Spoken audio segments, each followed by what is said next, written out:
Suddenly there was a threat to this world from some other species, from another planet. I was spotting down the firing range for several shooters when all of a sudden I saw a large, hairy creature walking from right to left. We also know there are known unknowns. That is to say, we know there's some things we do not know. But there are also unknown unknowns. The ones we don't know, we don't know.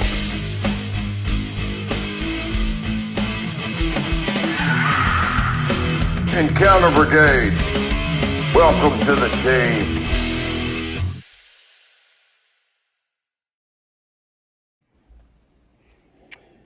We are good to go. Captain Joe, how you doing, man? I'm doing good, Johnny, man. Good to be home. Been gone on the road for about a week and a half. New York, New Jersey. Did September 11th anniversary up there. It was kind of neat. Got to go to a West Point football game. I did not attend West Point. We will get that out in the public. Get that out publicly right now. I earned my commission through the School of Hard Knocks, OCS. However, it was still really neat to be there. Obviously, there's so many great names have gone through the halls of that military academy. Got to reconnect with some friends, but then our golfers association, we held a national championship up in the New Jersey area, and then from there I went to Illinois to judge a beauty pageant. I'm kind of proud to say I'm a master judge for beauty pageants. Master judge for beauty pageants. When I you didn't know this till today, ladies and gentlemen. When you complete the 2-minute online certification course, it's like med school in the Bahamas. Okay. Okay. Check the box, send in the check, graduate. Good to know. Yeah, but man, I'm glad to be home, and and Johnny, you got a surprise for us. So go ahead and tell me what's up new with you, and what's our surprise. Yeah, I'm sure everybody can see on the screen there is a big box with a circle, and it just says Mike. Well, this is my good buddy, Mike Taylor. Say hello, Mike. Hey, guys. Good to be here. Good, man. I'm going to, Mike's having some camera issues. He's, but, his volume's working, so we're good to go on that. But, he's not trying to hide his identity or anything. He's actually had been in the newspaper quite a few times and everything. And I told Mike, I said, well, I'm just going to start from the beginning.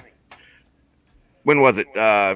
New Year's 2019, right? Was that the first time we went out? I believe so. Well, me and Mike got hooked up through another guy in another state. We both knew this guy, and he said, hey, both of y'all live in Georgia. Why don't you connect? So we did, and Mike is an adventure athlete. He's been all over the world. I had him send me a list of all the mountains he climbed, and I'm only going to give you 2 of them because as I keep reading, I keep getting I start feeling smaller and smaller. So I'm only going to give you 2 mountains. No, he's climbed Everest. Well, I don't even know how to say these. What is Aconcagua? Aconcagua.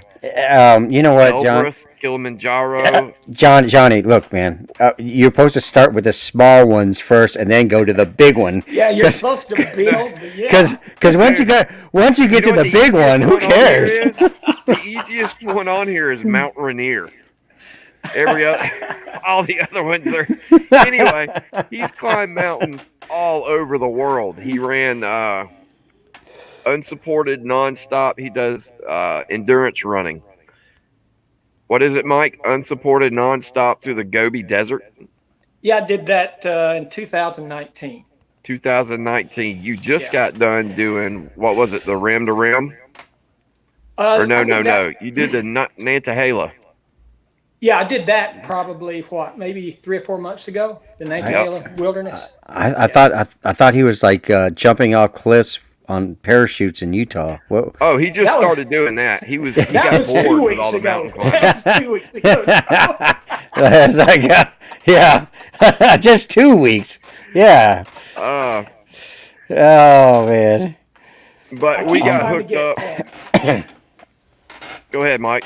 I was about to say I was trying to get Johnny to join me on some of my climbs, but I can't get him to do it. So I will ask, the unsupported hike through the Gobi Desert. I mean, I don't know if there's a title for that. I mean, it shouldn't it just be called surviving Yeah, the Gobi Desert? Death mark. Yeah, exactly. I mean, come on, like, oh man, that's unbelievable. And I bet you, I mean, I can imagine. I mean, heck, I have adventures just going through airports or even Walmart. I can't imagine the type of cool things you've seen along these type of journeys. you know, So, in the Gobi, actually, it was actually a race across the Gobi Desert, and oh, so I represented the U.S. against Yes. 40 other countries, and some of the villages I hit, I was the first outside person they'd ever seen, the first non-Mongolian they'd ever seen.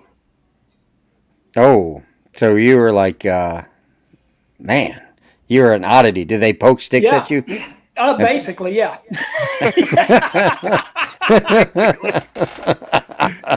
Oh man.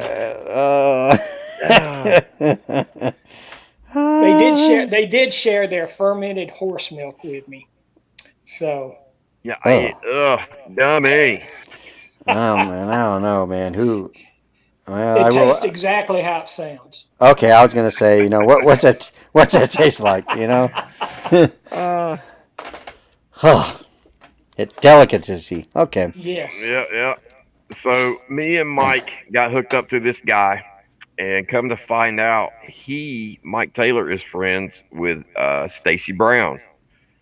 You know who Bigfoot Stacy had the thermal video down in Florida.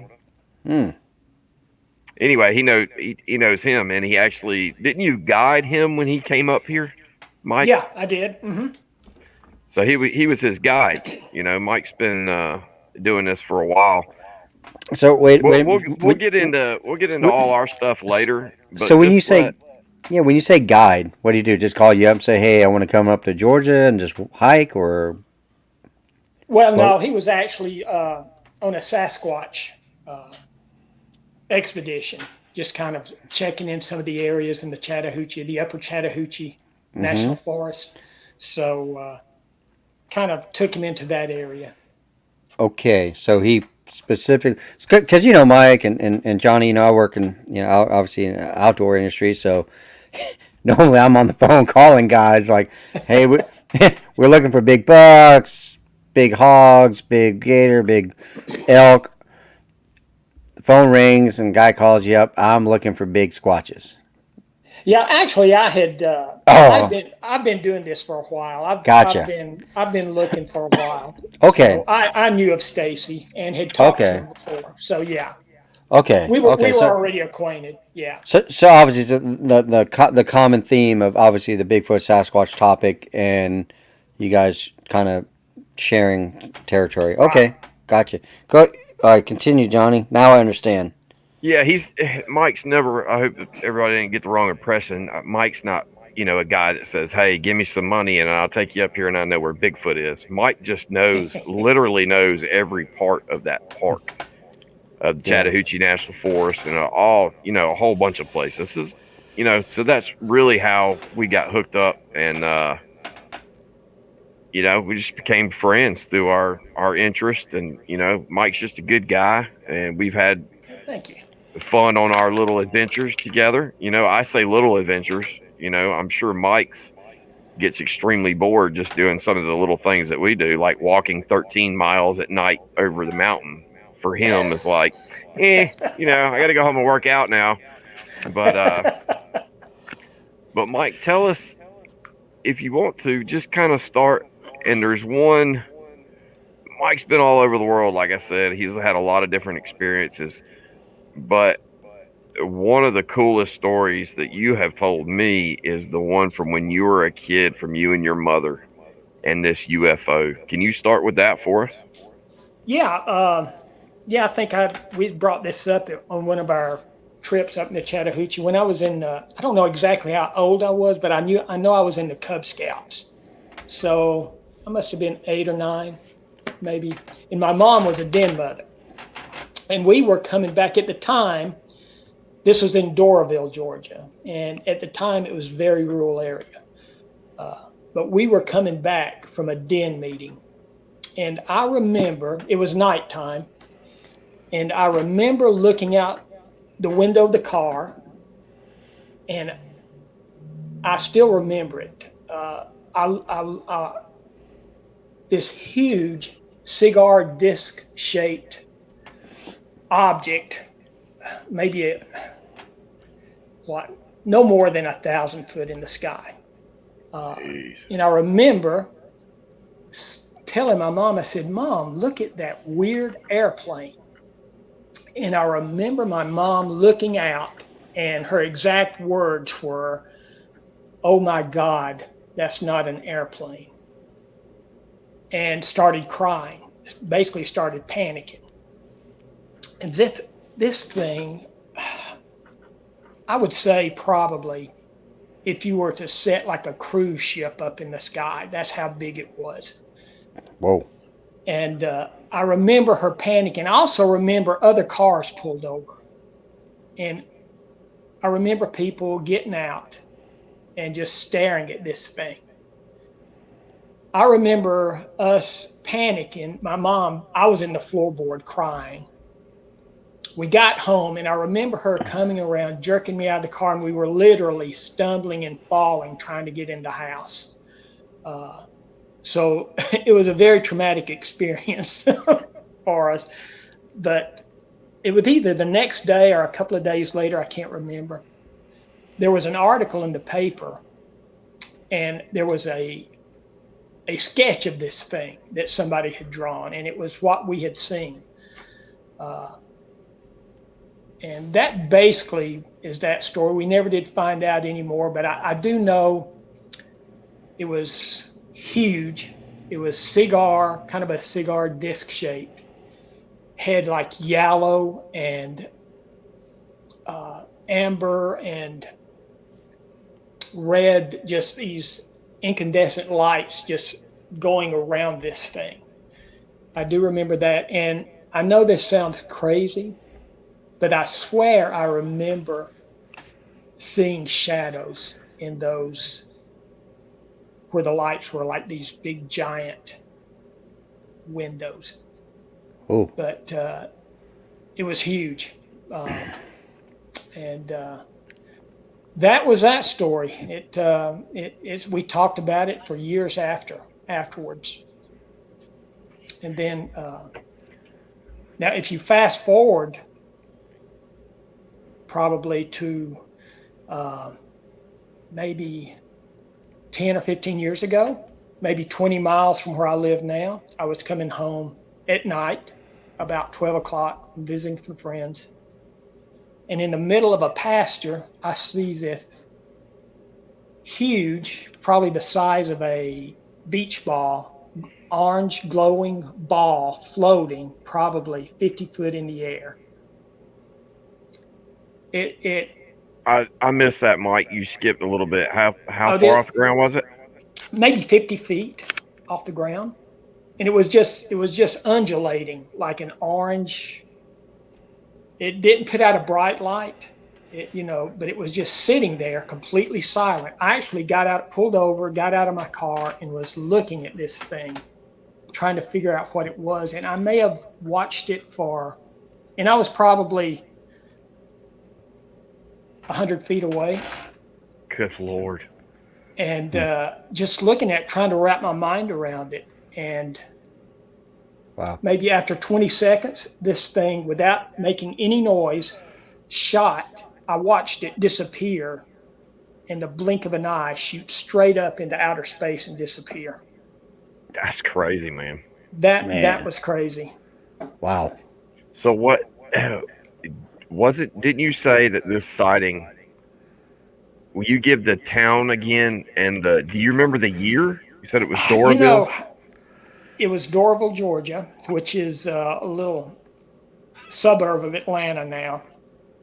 But I haven't really took the time to really track down the exact year. I know I was in the Cub Scouts, and so I was probably, I don't know, 9 or 10 years old. Uh, but I don't know the exact year. I would like to maybe, if I maybe did a little more research, could possibly even find that newspaper article. Yeah, I remember you telling me about that, and that's the coolest part of it is you've got I mean, it's cool all together, all the way around. But when you have other people, seeing the same thing, it really drives it home that it's real.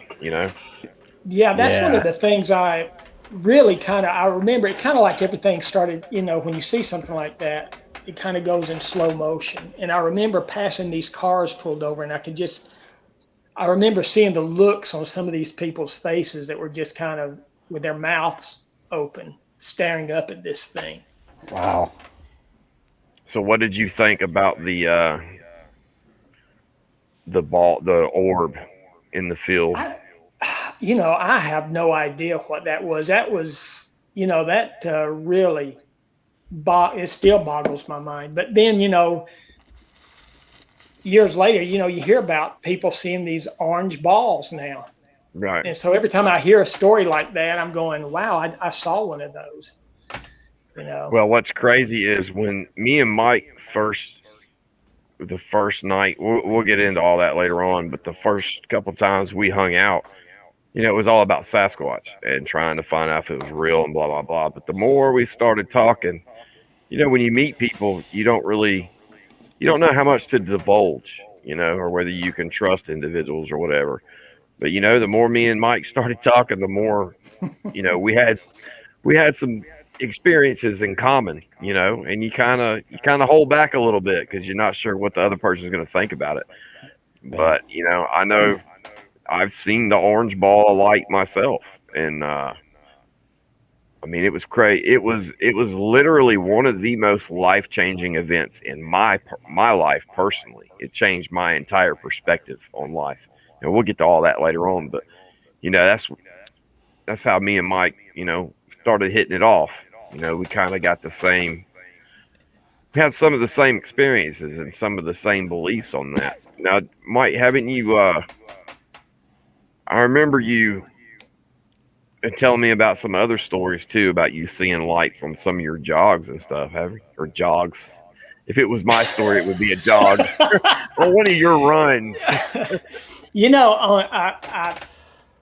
I have seen, and on some of my multi-day runs, like when I ran the Georgia section of the Appalachian Trail, I remember during the nighttime, I remember looking over. It was probably, I don't know, 12 or 1 o'clock at night, and I remember looking over. I remember it was to my right. I seen I don't know. It was just a ball of light, maybe 50 yards inside the tree line from the trail, and it just followed me. At first, I said, "Well, maybe that's a star, or maybe it's another headlamp." But there is no. First of all, it's 1 o'clock in the morning. Second, there is no trail over there, and this thing just kind of weaved in and out of the trees and followed me. Plus, I'm running, and it followed me for maybe, I don't know, maybe 45 minutes or so. And it just kind of stayed the same distance. And it was maybe 20 foot off the ground, What's the closest it ever got to you? Probably, I would say probably 50 yards was What? probably Oh, the I didn't realize closest. it was that close. Man, that's danger close. And it was Yeah, the size. Yeah, if I had to say size wise, I would say probably maybe a softball.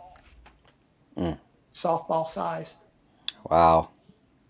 But and like I said, I don't know what it was, but it just, and I really didn't think anything orbs or anything like that, until you know later I started hearing these stories about orbs, and I'm going, wow, maybe that's what I saw.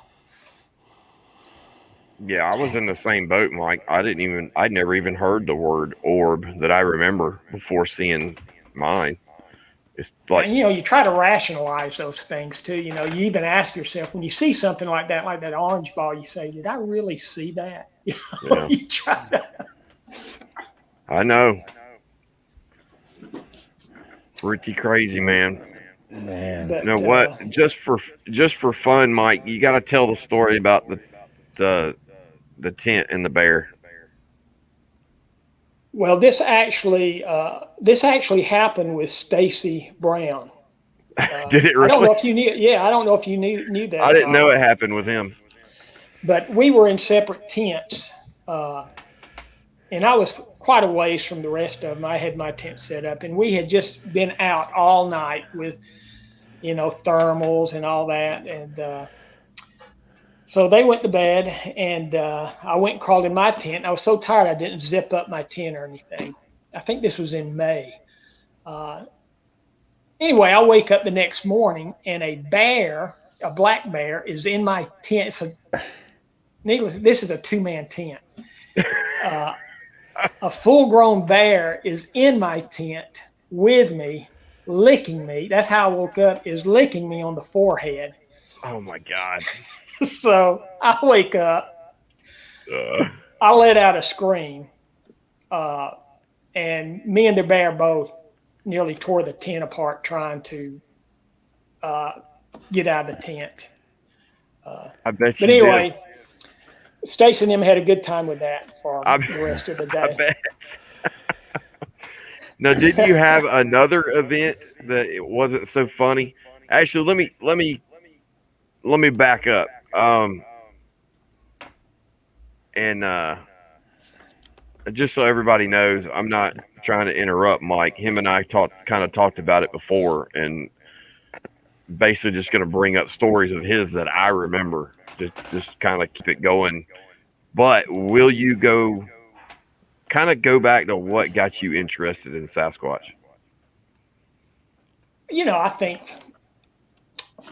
I think I first, like probably everybody. I don't know if you remember, there were the Patty film, Rich, what Leonard Nimoy. Do you In remember search of. In In search Search of. Yep. of? Yep. Seeing that, when I was younger, that kind of was really cool to me. And then I just went, from there, just got interested in the subject, and, just went out on a couple of, searches myself.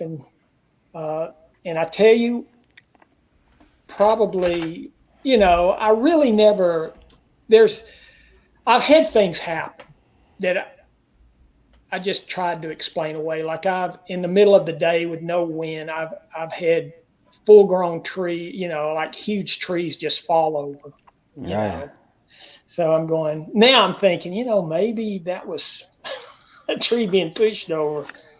But I have at night during some of my nighttime runs, and I didn't know this at the time exactly, but I've distinctly stopped because I've heard in the woods at night as I've run by, like wood on wood knocking on a tree.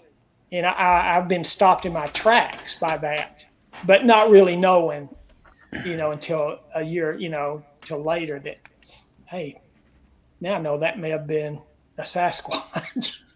Was Yeah. it? The wood knock. Were these wood knocks like aggressive, like No, it was loud like and they close, or were what? loud, but probably the one I remember, I think this was probably at 3 o'clock in the morning, and I was from the nearest roads. I think, 8 or 9 miles from the nearest road, uh, and nobody was in there because I hadn't passed anybody during the night, and even past that, I never passed anybody. So I'm thinking when I heard this the wood knock I'm thinking of, it was probably maybe a few hundred yards in the woods. But it was, I think I heard it was either 2 or 3, just very distinct, loud knocks, wood on wood.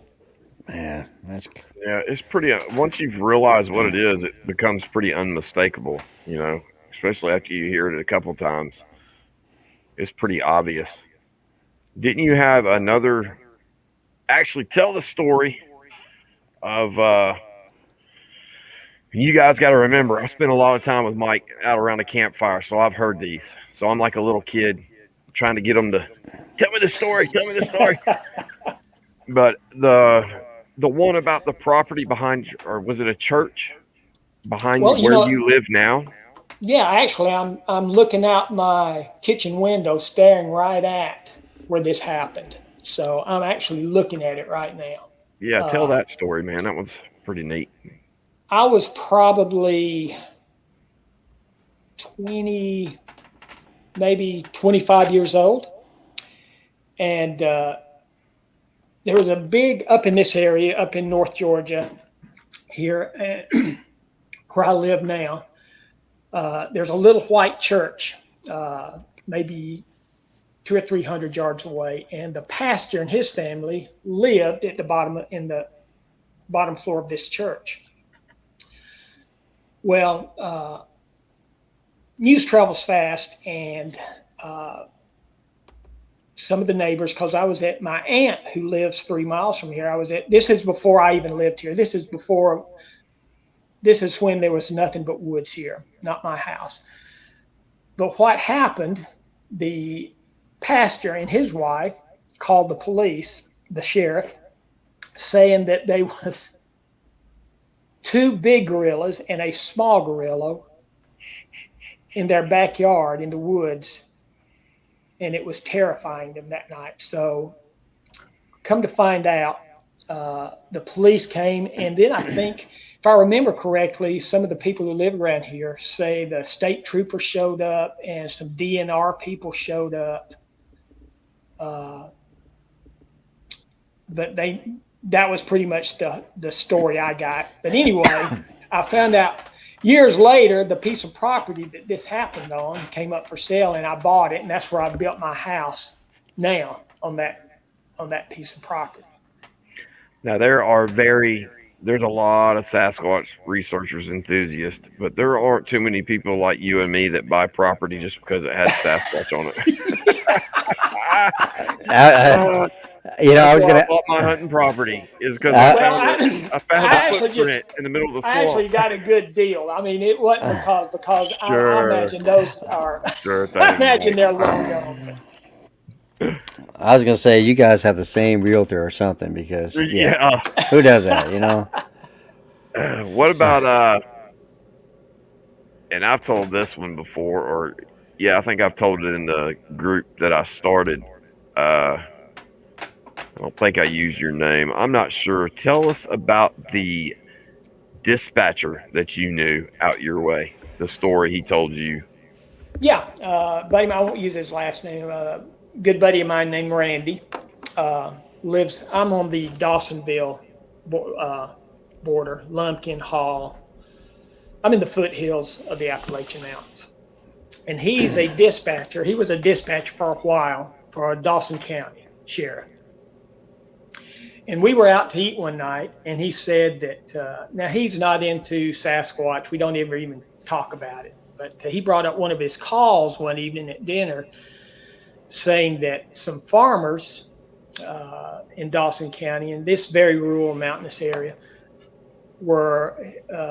they got some calls that I think it was a horse of theirs the head had been completely ripped off of it. What? And they never did. That's all I heard. But I only know of a couple of things that can do that, rip the head off. It was ripped off. There is either a mountain lion, which there's not supposed to be any in this area, but I think they are, or who knows? It could have been a Sasquatch. Mm. Well, there's the only way you're going to tear a head off a horse is, like you said, a mountain lion, or if a pack of coyotes. I don't even see coyotes taking down a horse like that unless it's pinned in or something. But to remove the head from a horse, they would either have enough time to all chew on it Yeah. and then separate it, or it would have to be something, because a mountain lion's not going to do that. A mountain Well, lion is going to I need think some more what, time. I mean, he could yeah. do it, but he would need a substantial amount of time to chew the head off. You know? Well, I think that had what had stumped the law enforcement was that it didn't appear to be chewed off. I mean, they used the term ripped off, Mm. you know. So I don't know. There's a lot of in this area over the course of the years. I mean, there's been several sightings in this vicinity over the years. Well, that's why So I go up towards him and we go that way, is because that part of North Georgia is just packed with sightings, all over the place. And I'm jealous. If let's see, how far away do you live from me? What is it, about an hour and a half, something like that? yeah, Almost. I think so. Yeah. Yeah. So, and we go even further than that. But if I live closer to Mike, we'd be out there all the time because the place Oh is yeah. just. And weren't you telling me on a run the other day? And actually, Sherry Murray, let me read this question real quick. Question for you guys: is there anything that could sound like a tree knock? I was outside on my back porch and heard one knock. Next morning, same thing, just different area. I really would like to debunk this if possible. The only way I know is you just kind of have to use judgment on where it came from and what could possibly be back there. Yeah. Are there houses back there, Sherry? Are they doing any kind of work, any kind of construction? Is somebody building a fence? But from what I've heard, if it's close, it sounds like a baseball bat hitting a telephone pole. But it's not. It's still loud when it's further away, but it's pretty obviously a knock. So that's really, I guess we'd have to have more information. But Mike, weren't you saying that the other day you had something like that happen? Yeah. I live close to Dawson Forest, a place I train a lot running. It's got like I think 30 miles of trails. So I'm in there a lot, and I've been training in there for 2 or 3 times a week for 15 years and have never had anything remotely make me think, hey, there's a Sasquatch in here. That's why, we've never even gone there. I've never even searched in that area. Right. But I was running, when was it? Last week? Yeah, I think it was I last sent week. you yeah, and I was on one of the service roads, just come off the trail. I was the only one in there. And heard 2, maybe 3. I mean, really loud and close wood knocks, and it also bordered a power, high power easement. Yeah, big But power line. yeah, kind of way back there. So I don't know. That was the first time I'd ever seen it. Heard anything in there that made me go, "Whoa, that sounded like a wood knock." Yeah. So I was thinking, and I told you, I said, well, maybe they use those power line, easements to travel, That is and that is a very common speculation. yeah, In and fact, there's a lot of sites. Go ahead. maybe it was traveling that, and it was just kind of waiting out the daytime hours in the woods there close by, and I kind of disturbed it. Maybe that was a kind of a warning to maybe there's That's more than one back there. that's what Yeah. I'm. Sherry, who posed the question just a little bit ago. I said her name wrong. It's Sheila. Sheila, is it she? Sherry Murray had the question though, the one about the wood knock. Oh no, hold on. There's two. Yeah, Oh no, yeah, my bad. yep. I got Eh, Sheila and Sherry mixed up. Yeah, so so I just think about this coming from the military side is just that perhaps that's like a sentry, Johnny. Maybe you can agree with me. They put a scout to watch the house. Maybe some little ones are out and about doing something, or something about the Yeah, property there that they like, or I don't know. Maybe there's but yeah, you know what? If you step out on your porch and all of a sudden you hear obviously that's like, hey, they're outside, look out, or yeah, that's my logic to it. Well, me and Mike experienced this together. The very Okay, first day him and I met up, okay, and I had never been out to this place before, and it's a real popular area. There's a lot of researchers from Georgia that go there, but and I didn't know anything about it because I'm not really in North Georgia. Like I said, I think it takes almost or around 3 hours to get up there. But anyway, so he takes me in the place and we check out a couple areas, and he's like, "Hey, I've found this really cool spot out here I want to check out." And you get out and park, and you only walk 3 or 4 minutes down this road that's closed off, and then you come into a food plot area.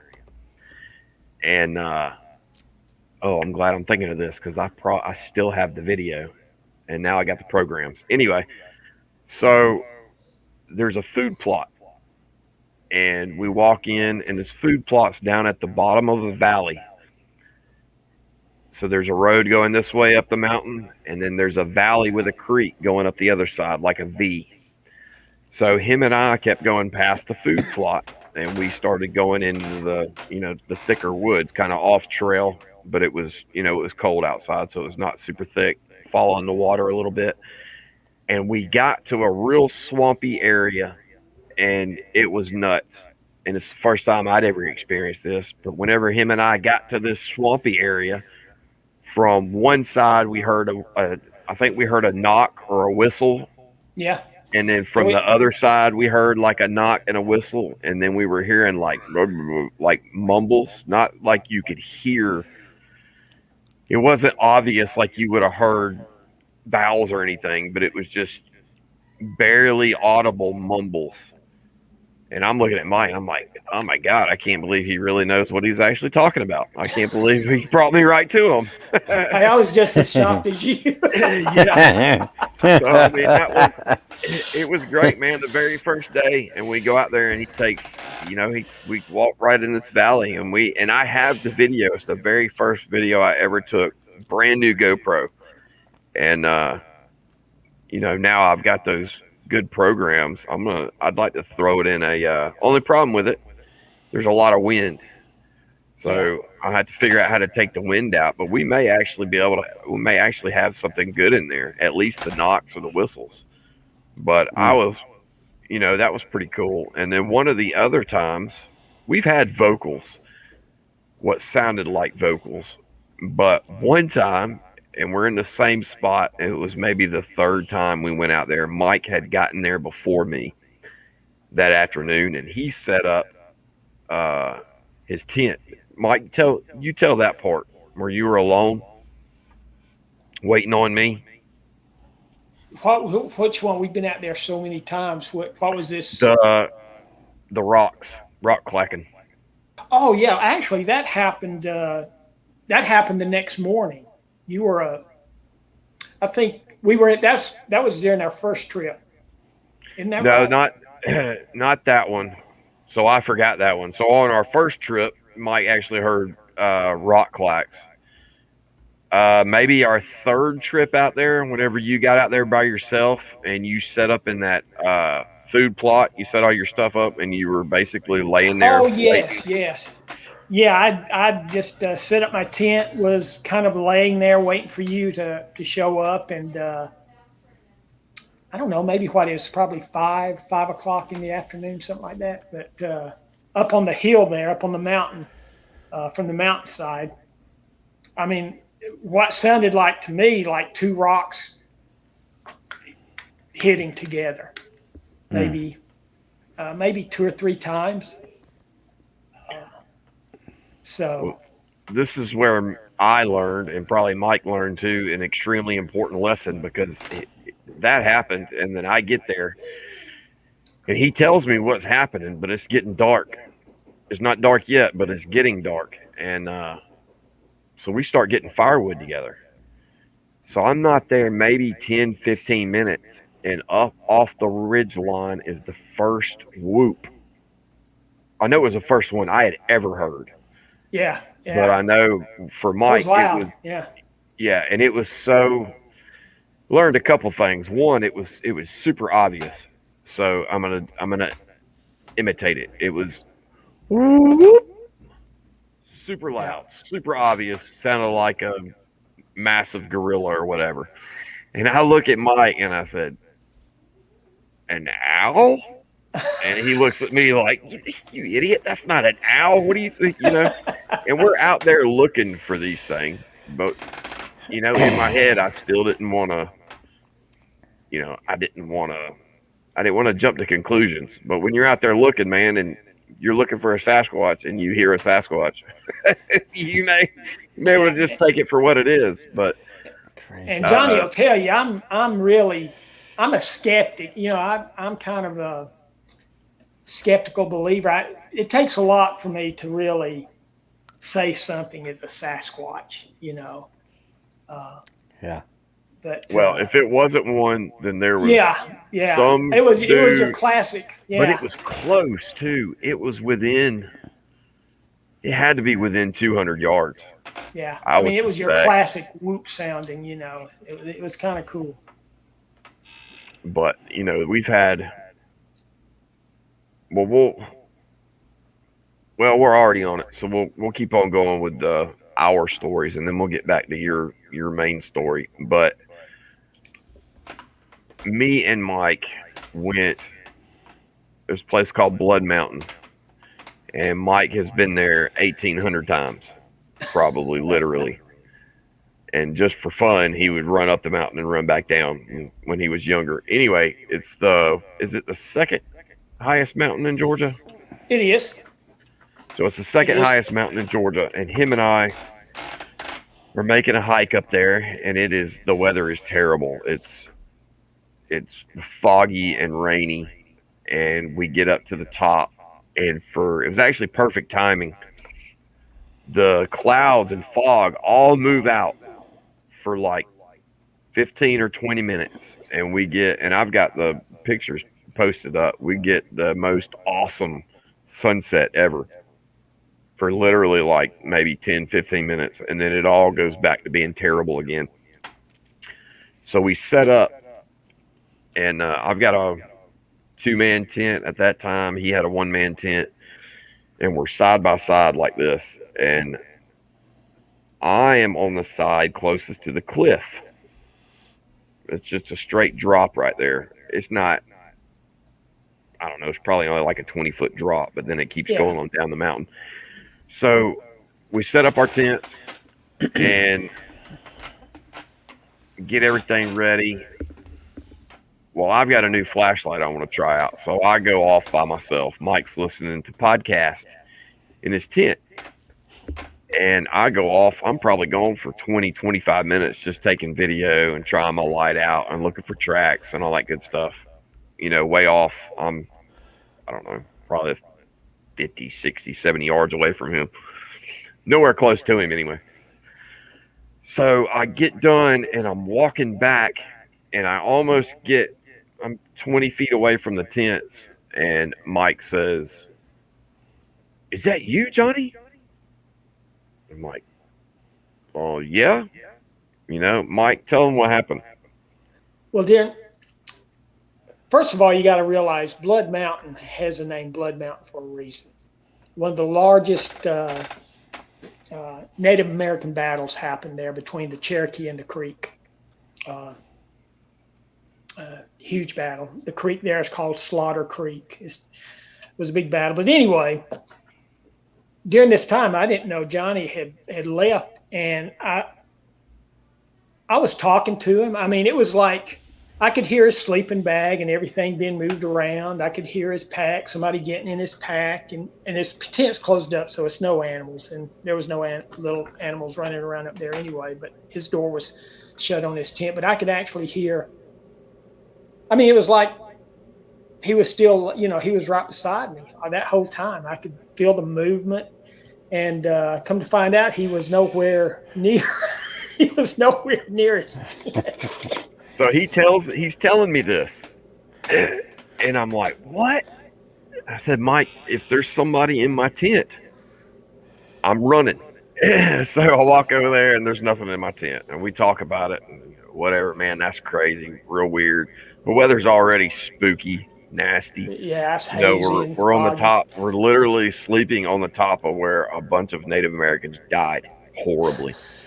So we're in this, like, the only little patch of grass there too. So it's just kind of a bad feeling. It's beautiful, when the sun's out, but when the sun goes down, not so much.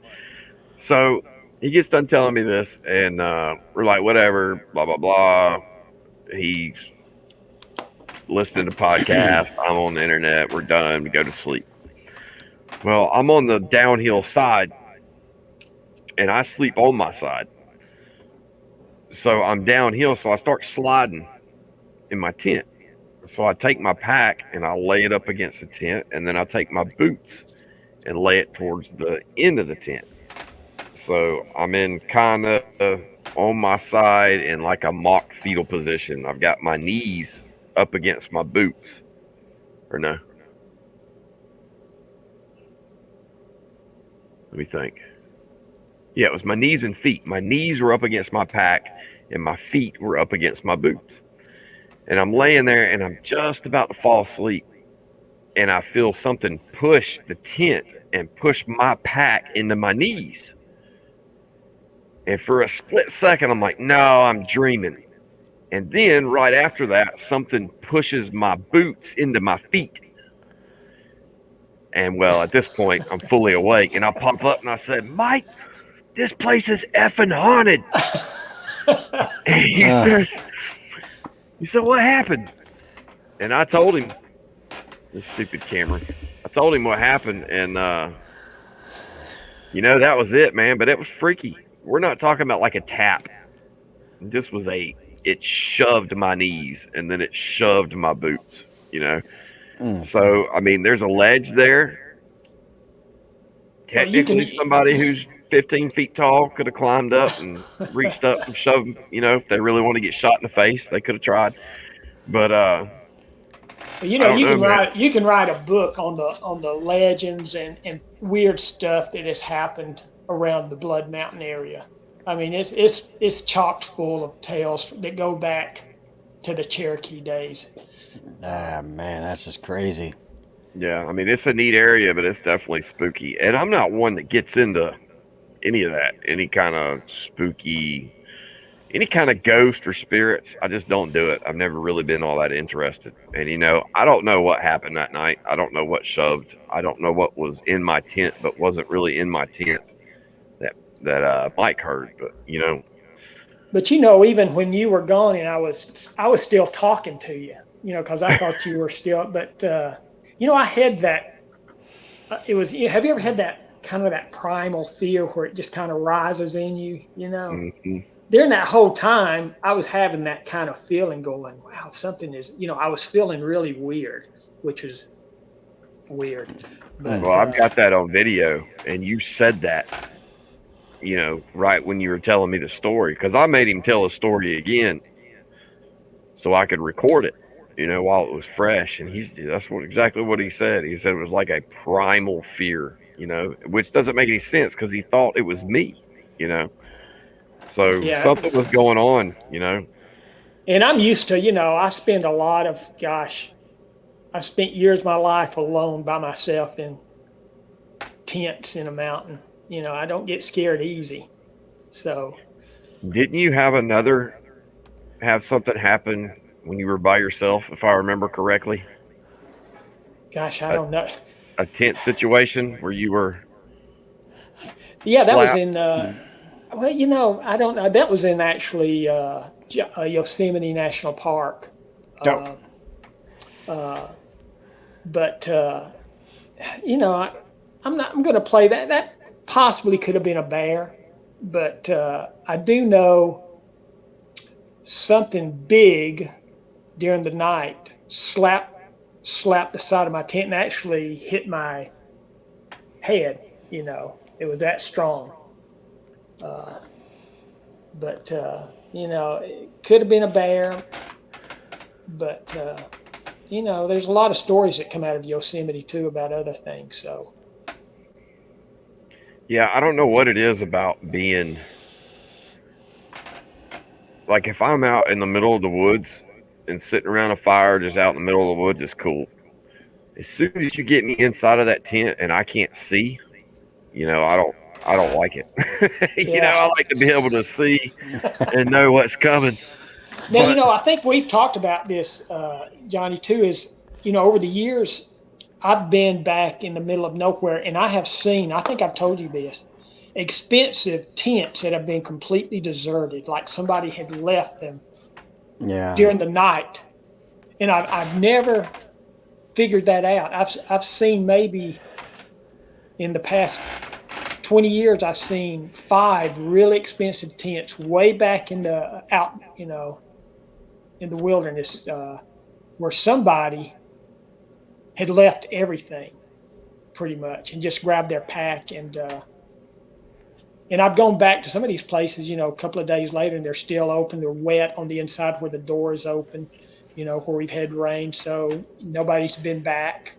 So somebody has gotten scared enough to leave, an didn't that happen expensive to one tent of your home. buddies where we go? I think you were telling me that last time we went out there. Yeah, he got scared and left. I don't really know this guy real well, but I remember him telling me the story that, yeah, he got up and left. Heard, yeah, Matt. Yeah, he actually, I know who you're talking about now at the Upper Chattahoochee. Yeah, He used to go near the camping up falls. there. Yeah. He was up there one night with his dogs, and he was the only one there. And during the middle of the night, and I don't even know if he knows what Sasquatch is, and we don't never talk about it. But I seen him one day. I said, I thought you were up at the Upper Chattahoochee camping out. He said, no way, man. He says, during the night, middle of the night, there was some kind of god awful noise coming from the woods. And my dog was scared to death. He said, we got up, packed up, and came home in the middle of the night. And this is actually a very this is where we go, isn't it, Johnny? Where we go to Oh yeah, look. I mean it's right around the corner from where we were at last time. I don't know if y'all remember. It was literally the last time me and Mike went out, like maybe I don't know, a little over a month ago. We were out in that big, huge food plot up on top of the mountain. Well, just you drop off the back side of that and go down the road a little bit, and that's exactly where where this has happened. That whole area out there is filled with, stories. If you will go to your BFRO page, most of those sightings are in that area. Yeah, it's definitely a hot spot. So we're almost at an hour, Mike, and I really want. This is and I had never heard anything like this before until you brought it up and I looked into it. And there's something called that mountain climbers call the third man. And Mike was actually in a newspaper because of an event that something that he went through. Mike, will you tell everybody about the story? And we're almost at an hour, but I don't really care. Just be as detailed as you can. I think it's a really cool story, man. Yeah, and believe it or not, when this happened, I knew nothing about this thing called the third man. But in 2021, I was on an expedition to climb the highest mountain in the Western Hemisphere on the Chilean-Argentine border. It's 23,000 feet. And we'd been climbing, me and my climbing partner, Jim Bohannon, had been climbing. We'd been on the mountain 2 weeks already. and we were at almost 19,500 feet at our high camp, and we were going to try and go for the summit that night from there. Well, during that evening, my climbing partner, Jim, got altitude sickness and pretty much was out of it. So we had decided that I would solo the rest of the mountain. So I started my climb probably at 12 o'clock at night. And probably around finally at 1 or 2 o'clock that afternoon, I finally reached the summit. So this had been my third attempt on that mountain. So I was happy. But as I looked over to the east, I could see a huge storm coming in. And I knew I only had maybe an hour or so before this thing was going to move in on me. So I started down climbing, and I got down to 22,000 feet when this thing hit. And in climbing, we call it a killer storm. It just high winds, blizzard conditions, whiteout conditions, sub-zero weather.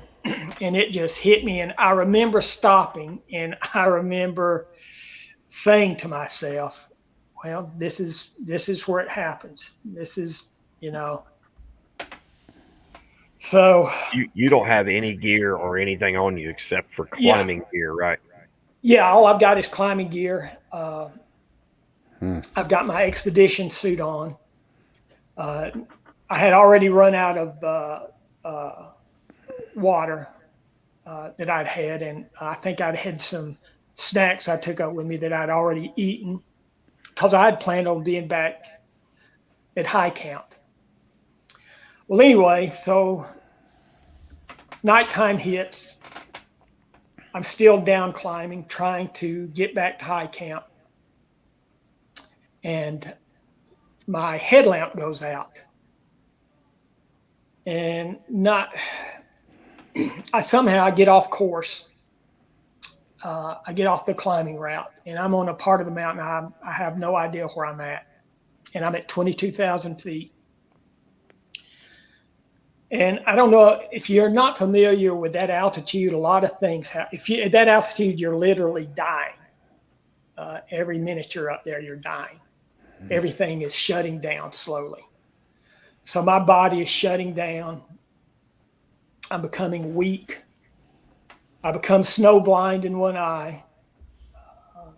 Explain that, Mike.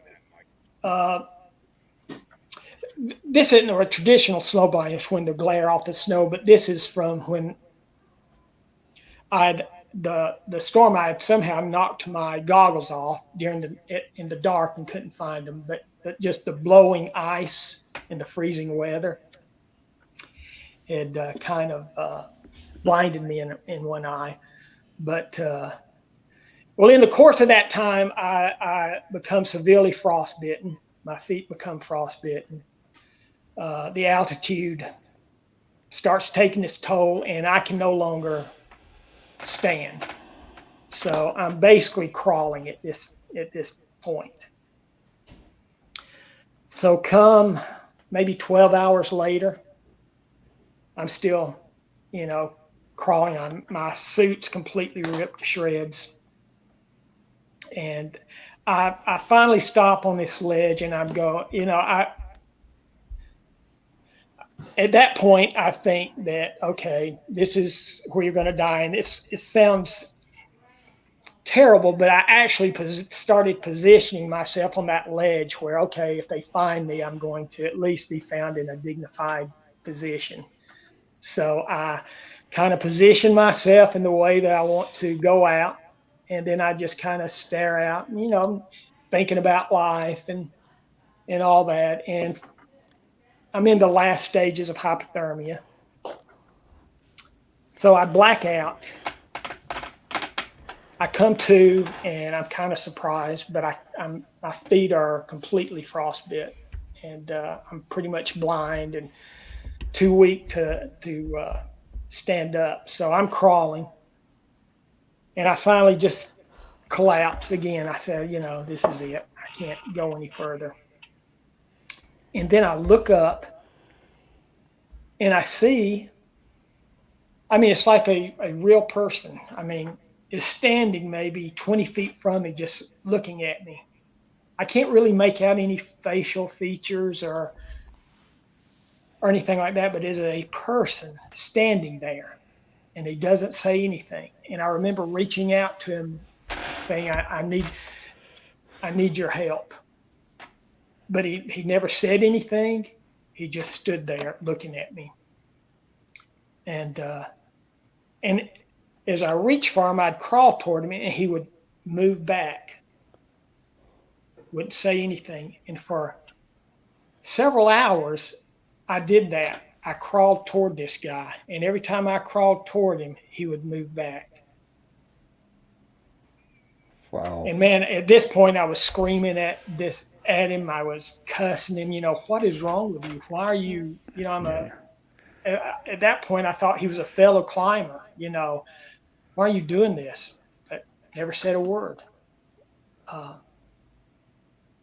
So Wow. finally, he just stands there, looks at me, and as I'm staring at him, I black out again. And when I come to, my partner is there, my head has me in his arms, trying to force water and everything down my throat, and some other climbers are with him. And I remember the first words I heard was, "Oh my God, he's alive." And they had searched that area before, but I wasn't there. But this entity, or whatever you want to call it, had led me to where I was right in the direct path of that climbing route again. So, when you told me this story, didn't you say that the guys that rescued you, the only reason why they saw you is because you were crawling? Yeah. And I was where I was before, they would have never found me. That's why bodies are left up on the mountain. They would have never found me. And I, luckily, following, I would like to think it was a guardian angel. And now, some people may call it the third man, but now explain that aspect from the climber's perspective, why they call it that. Well, there's a history I have found out doing studies. A lot of explorers, and it goes back hundreds of years, during life and death situations, this spirit, or whatever you want to call it, shows up and brings them comfort and helps lead the way to a rescue. So for whatever reason, I'm not really sure why, but it has become known as the third man. And to come to find, just to kind of give you how bad this storm was, there were two other, I was the only solo climber. There was two other teams on the mountain. I was the only survivor. The other climbers perished on the mountain in that storm. Do you remember how many there were? I think there was 4, I believe. That's horrible. And my partner was, he was at high camp, and they had actually told him, because he was wanting to get up there to try to rescue me at that altitude. But they told him, they said, no, they literally said no one can survive that storm. So they finally got me down to high camp, and a helicopter was sent in and pulled me off the mountain. And I got sent into, I was put into the back of a truck, driven about 100 miles across the frontier to a hospital. And there, the doctor, I'll never forget, he spoke broken English, but I do remember these exact words. he takes his hand and makes a sawing motion and says, "You wear shoes no more." Oh, And my feet. And at that point, I said, "No way." I made my way back to the U.S. and it took, with frostbite, it took 8 weeks before they really knew if things were going to, you know, it took a while before they knew if they was going to have to, do something drastic because the frostbite was so bad. that's pretty But amazing. Not only that you survived, but just that you survived unscathed. That you didn't lose your feet or your eyeball or anything like that, man. That's crazy. yeah, it was something that I'll never forget. I mean, whatever that was as real as you standing in front of me.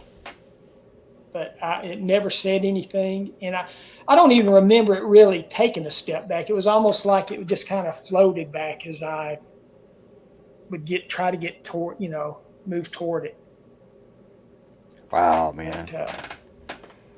But that's basically it. A lot of it, that's basically the condensed version. A lot of it's personal. During that, a lot of it, I don't tell a lot of people. It's just kind of hard to talk about. But in a condensed version, that's kind of what happened. That's crazy. Yeah. Yes. Well, Mike, I for one, I'm glad you made it, bud. Yeah. Me too. We would have never met. Yeah, man. Well, Mike, I really appreciate you coming on, and I don't know if Mike Taylor's been a part of it from the get go. He's not Mike's an outdoor guy. He doesn't do computers. The only time he talks to me is like usually a day before we're about to go out somewhere. Other than that, it's smoke signals and carrier pigeons, and that's all he does. But I'm very glad that you came on, and we really appreciate it. Angie started the night with us, but her computer was not working. But we've got some information from Angie on some pretty cool stuff, but we are going to let Angie tell that information whenever she comes. Yeah. Well, guys, I appreciate you letting me get on here with you guys and share the stories with you. I'm gonna head off to the gym. And what for like the third? Is this after dinner gym or before breakfast gym? This is after dinner gym. Oh, okay. Good to go. But guys, I really appreciate it, and I Thank you, enjoyed Mike. it. Yeah, Thank man. you, Mike. Well, I'll see you soon, bud. Alrighty, guys. Bye. Thank you, Mike. Bye. So, wow, man, that was incredible. I mean, I knew he was an adventure racer and a climber, but when you hear that personal story about, he didn't think he was going to make it off the mountain. No, man, he showed me the newspaper article.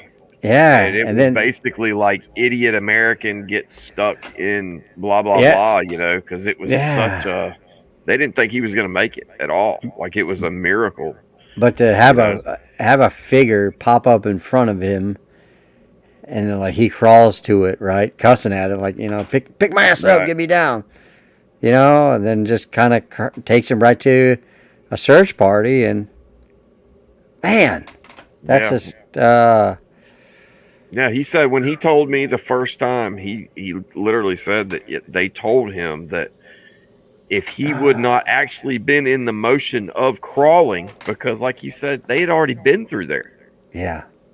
That if he actually wasn't crawling, they never would have saw him, and they would have missed him completely, and he'd still be on that mountain right now. Because like you said, they don't go get them. When they're up that high, they leave the bodies.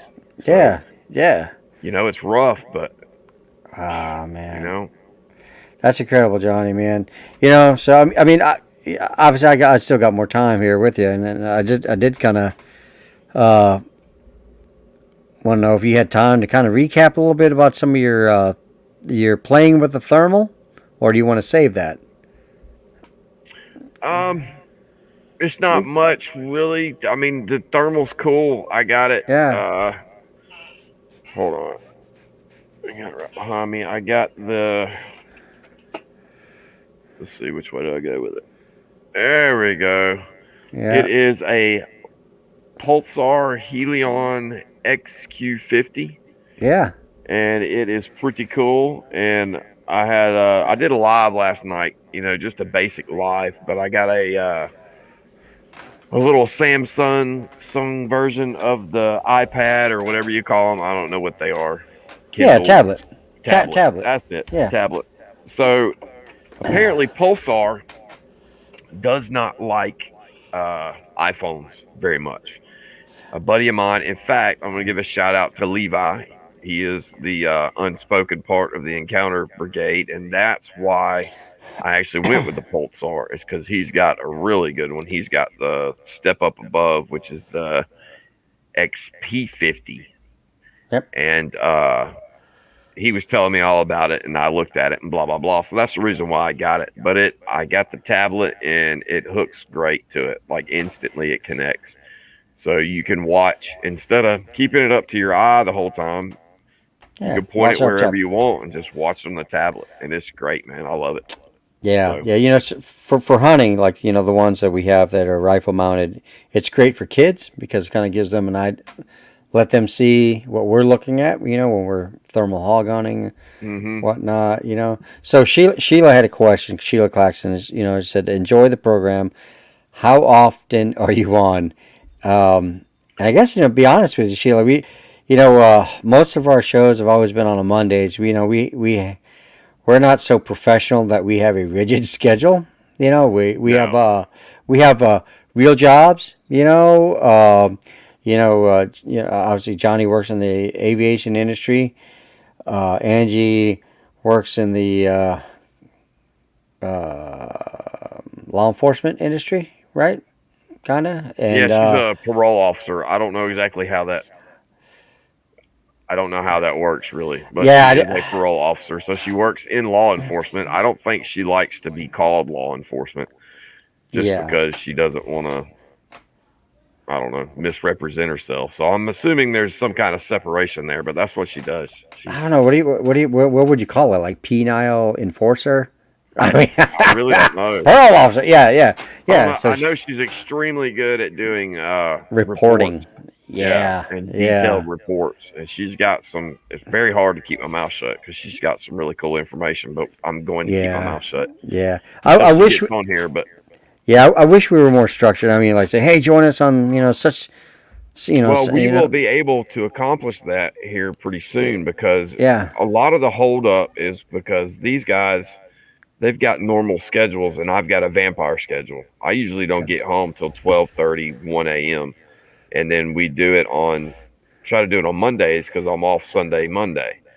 Yeah. So, but my schedule's about to go to a.m. Yep. So. Hey, Central Florida Bigfoot, thanks for tuning in. Thanks for saying good show. Yeah, man. Matt Larson, thanks, buddy. Yeah. Thanks for coming by. He's that's Matt Larson with the Lumix. Yeah. So I was actually supposed to be in Central Florida today, and but I bailed out on our gator hunt for the show. Made it home last night on a flight, and get a week to rest up before we head out to Wyoming for a hunt. Our show guys are down there. They're doing photos, professional photos, and up around the Sebring International Raceway. They're hunting gators. I'll share with you, Johnny, a gator that one of the folks shot. I mean, this thing looks prehistorically huge. Really?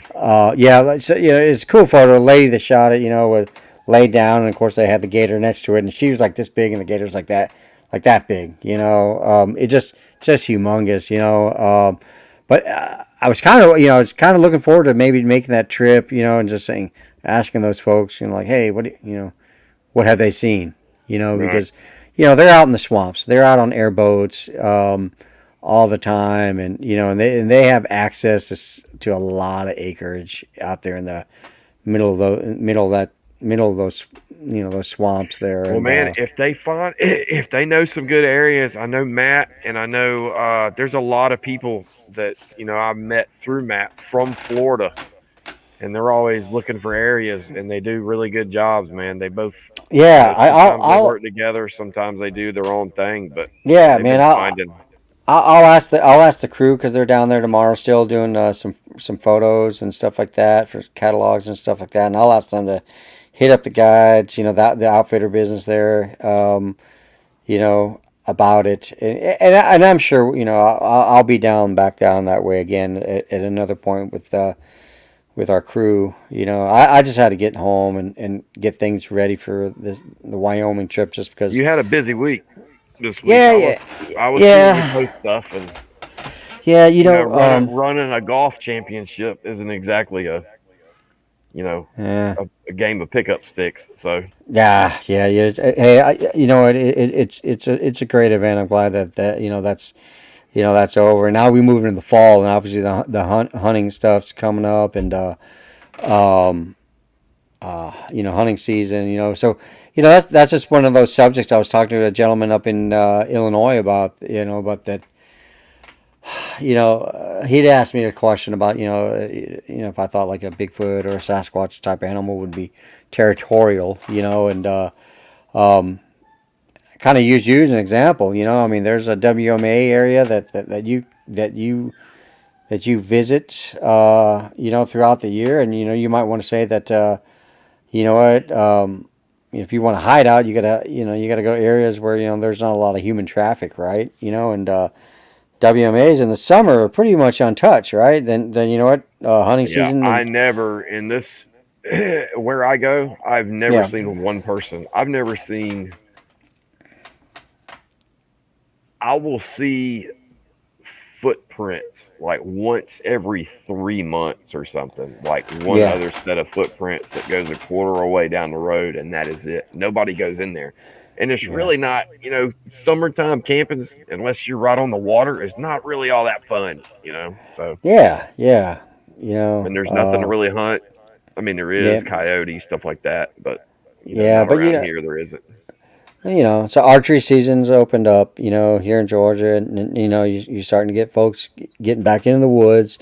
Um, so it's starting to get busy. You know what? Do you migrate, or do they migrate? I think they understand. Like deer somehow know that all of a sudden, hey man, here comes them two leggers. And they go into hiding good. You know that if you're a deer hunter, or or a big game hunter, you know that you see them all summer long, and then the second you step in the woods and start acting like a predator, phew, gone. Well, we had a mother and a little baby that were probably 40 feet away from my wife parks. In the woods, there's this little dip, a little impression. Hmm. And we would come home or be leaving, and her, whatever you call them, yearling or whatever, not even a Yearling. yearling, newborn, Yeah, would be hanging out in that one little spot, yeah, and it would we'd wave at it, yeah, but they would stay right there because we didn't mess with them. I don't know if that had anything to do with the Sasquatch or not, how trusting they were, because that one, the fawn and the mother, were yeah, the same way. So I yeah, don't know, man. I know it's all speculation when it comes to the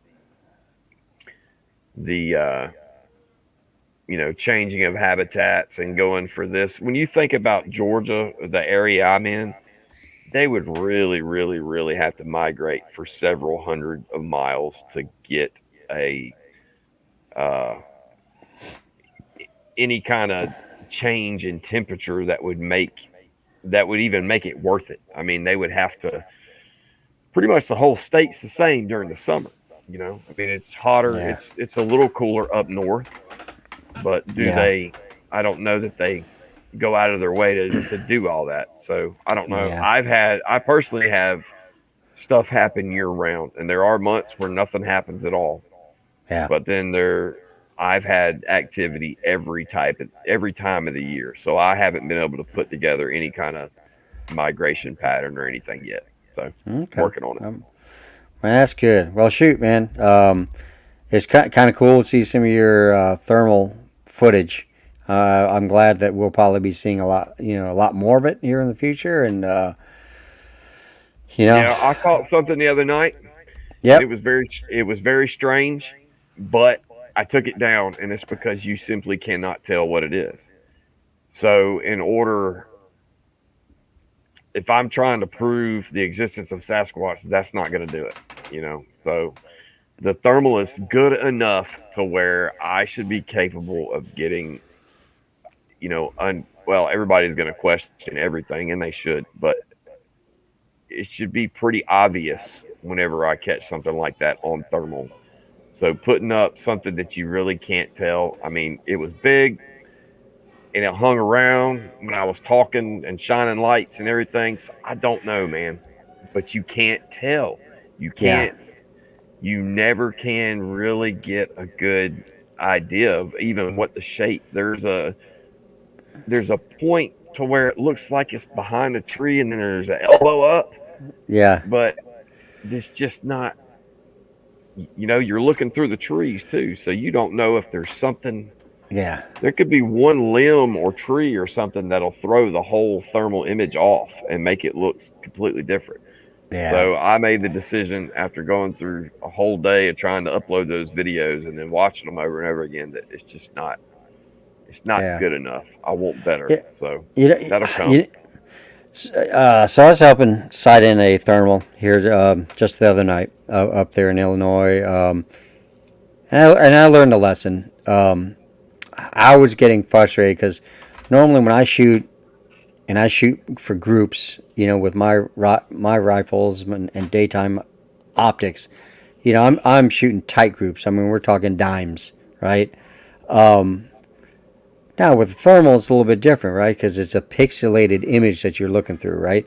And Yeah. so, no matter how good I mean, how good I was breaking, the trigger and all that, I mean, I was just not shooting dimes, and I finally had to get to that point where, like, okay, you know what, I'm shooting as good as this thing can display an image, because it's a pixelated image, right? It's Right. a um, and so I got to thinking about, well, your videos or other people thermal type videos, perhaps, yeah, you're not going to get that perfect view. Like if Well, you the just like what you're saying, if it uh would huh, have been, and I posted that, if it would have been the TK Scout, the old one mm-hmm, that I had, the cheaper one, and yeah, I would have caught the same stuff on there, I would have had to been happy with it because that's as good as that will do. But yeah, when I'm using a unit that you can actually see the texture of the bark on the yeah, trees, like yeah, within 40 or 50 yards, then you know I have to expect better, and other people need to be able to expect better because that that's thing true. is capable of getting a better image. Now, like I said, with the Oh TK yeah, Scout, that's all you're going to get is watercolor paintings, is what they look like, pretty oh yeah, much. oh But yeah, when you get up to this level, they can do a lot better. And I oh don't yeah, know what it was, I don't know. So yeah, I took it down, and I got to set, like I said, if the goal is to get proof, then the standard has got to be higher. The same reason why when I took the video behind me with the cell phone at 165 yards. Now I see what it is, you see what it is, yep, but you know me. You know I'm not trying to BS you. I'm not trying yeah, to get you with a fake picture or something. So we know that. I know what yeah, that was. yeah. But nobody else, unless they know me or trust me, is going to believe that. I mean, it does look like a Well, gorilla, but that's why I stepped up and I contacted Matt Larson and talked to other people and got a good 4K camera. So if yeah, it happens again, yep, you won't have to question it. And I want to avoid yep, all that. So yep. Well, remember where I told you about the full moon, man. You seem to start getting stuff around the full moon. you know, So and look how the moon was, you know. So Yeah. it just it just seems like, man, um, as long as I've known you, it just seems like, okay, man, around that full moon time, he's getting stuff. Well, and you know what's funny is one of the guys that Uh huh. I used to talk to a lot and actually knows a lot and has seen these things a lot. Mm-hmm. He swore up and down that you'd never have anything happen on a full moon. Yeah. And I'm like, and I've also been told by people they don't like guns, they don't like flashlights, they don't like electronics. Yeah, that's not right either. Yeah. I think they know. I don't know. They know how to. Maybe they can read intent just through body language or whatever. But I tell you, they're not scared of you just because you have a gun or a flashlight. So Yeah. Yeah. Well, you just hell, I kind of mean, have to be careful what you or take for.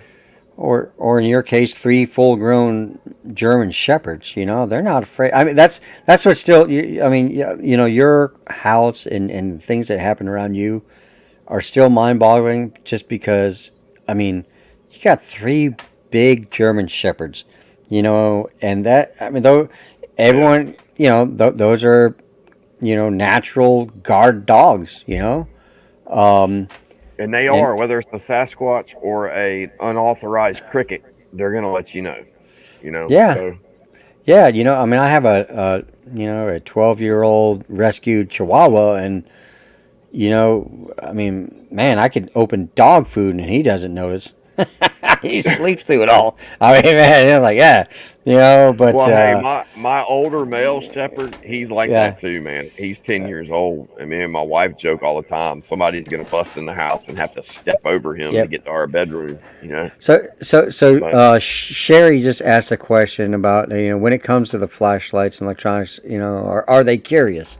I don't have that experience, Sherry. You know what? You know, Johnny has him coming up up to his house. it So, yeah, it would be speculation if I yeah, said anything about that. All I know is what happened, and it was from, I guess, the episode 2 where I talked about the night of getting growled at when I was out there running around trying to find them.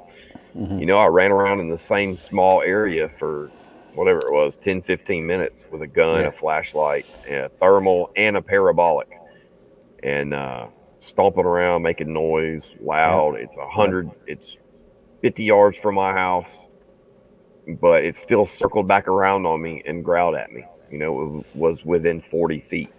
So it was not intimidated at all by any of the electronics I had or anything that I was doing that night. And yeah. Hey, and I think, I'm glad you go went ahead. back. I'm glad you went back and played around with Adobe and kind of isolated that noise, because when you wear headphones on that sound isolation that you did, ooh, it's definitely a different tone, you know. Oh yeah, So, it's so obvious. And I didn't even do it at home. I did it along this little jankety sound app on my phone. It was a free app, and all I did was turn up I turned one thing up, and then I turned turn the down the speed game. down. Oh, okay. I would say you turn down No, the. the tempo. I turned the tempo down. That's all I did. So everything it just goes like this. So whenever you hear the growl, it makes it extremely obvious. It goes roar. So that Huh. was a good, that was a good thing. And I find, like Joe said, I got Adobe and all the programs available. So hopefully, I should have one coming. I'm trying to isolate the sound on what happened yesterday when I went out, and I'll get into that when I get all the video. But I did have something happen yesterday in the management area. So Oh man, can't anyway, wait to hear man, it. yeah, we need to cut it short. I'm gonna Oh, wind up okay. in trouble. Yeah, I hear you. I'm sure you want to get some rest too. It's been a long week for you. Oh yeah, yeah. Actually, about dinner time here. So, well, you know what? Yeah, Thanks everyone for joining us. Thanks Mike Taylor and yeah. Mike inter, Taylor was great, man. international playboy as whatever. You know, that was wow, man. I just climbing Mount Everest and all that stuff, and You know, that's Well, he's 65, and he just got done a couple weeks ago doing a parasail or what is it? Is it parasailing? Yeah, off mountains, you know, like Yeah, off usually mountains in Utah, yeah, and you jump off with a parasail. So that's what he just got through doing. He's 65. He runs circles around me. You know. he's going to the gym, and I'm going downstairs to eat dinner. Yeah, I'm gonna go. Not me. I'm going to the gym. Yeah. Yeah. Hey, folks. I mean, obviously, thanks for folks that do tune in or watch what information we have to put out. You know, again, we are by far professionals. At this, but then again, that's a whole other topic I want to save about. Is it really professional Sasquatchers? But I'll keep that hate topic later on. I mean, I think everyone is a researcher at heart. I know, Johnny, you are. Yeah, well, the only reason why I even use the word researcher is because I go looking for Sasquatch in my spare time. Takes too long to say. So you got it. Yeah, it's a good way to break. You got to say something, I guess. Yeah, that's the Marine language right there. I eat crayons. Yeah, we need an acronym. Yeah, but no, thanks, folks, for that do watch the YouTube videos, our Facebook page, and thank you for those who made comments tonight. And yeah, thank everybody for anybody who watches it. And we're not, we're not making any money or doing anything like that. I just thoroughly enjoy the topic, and I like sharing, and that's it. Yeah. Good. Alrighty. Okay, we're gonna go ahead and wrap up. You later. Alrighty, thanks, man, and thanks, Angie, for being on earlier. Yeah, sorry it didn't work out, Angie. Thanks, Mike Taylor, Levi, everybody who helps out. Talk to y'all later. All right, bye. Bye.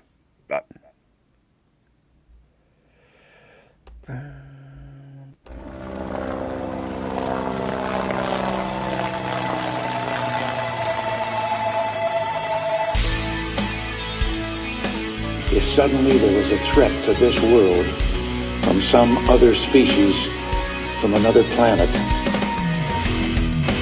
I was spotting down the firing range for several shooters when all of a sudden I saw a large